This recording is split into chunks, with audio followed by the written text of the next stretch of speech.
Lord, Ikaw na ang mag-alis sa mga taong masama sa aking buhay. Panginoon, una sa lahat, salamat sa laging pag-aalaga mo sa akin. Salamat sa pagmamahal mo sa akin. Salamat sa laging sagot sa aking mga pangangailangan at kapayapaan sa buhay ko. Panginoon, alam ko pong hindi naman perpekto ang mundong ito. Hindi lahat ay kaya kong i-please. Hindi lahat ay oo sa aking mga sinasabi. At Panginoon, alam ko din na hindi ako perpektong tao. Minsan may mga nasasaktan ako along the way sa mga words ko, sa mga ginagawa ko. Or every time I voice out my opinion, alam ko somehow, Lord, may mga nasasaktan ako nang hindi ko sinasadya. Lord, humihingi po ako ng kapatawaran. Forgive me because sometimes I cannot control my words and my works, Lord.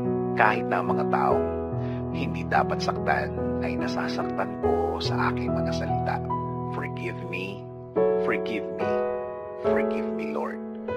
Kaya sa mga ganito mga moments, Lord, hindi ko control ang mga reaksyon nila.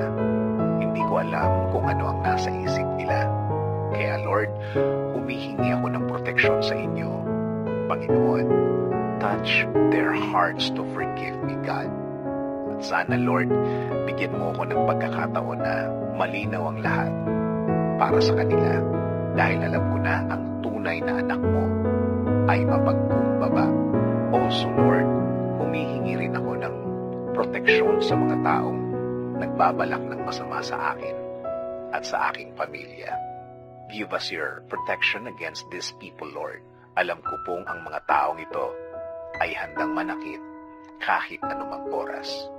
Huwag niyo po silang hayaang magtagumpay na makapanakit sa amin, Panginoon.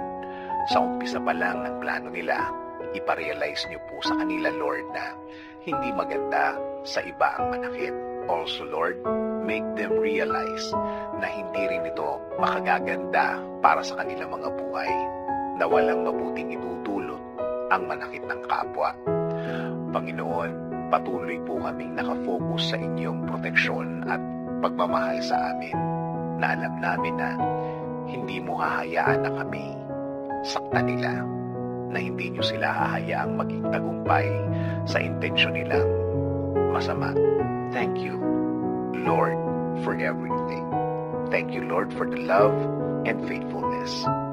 This is our prayer. In Jesus' name, Amen. Sabi nga sa Isaiah 54:17, no weapon forged against you will prevail, and you will refute every tongue that accuses you. This is the heritage of the servants of the Lord, and this is their vindication from me, declares the Lord.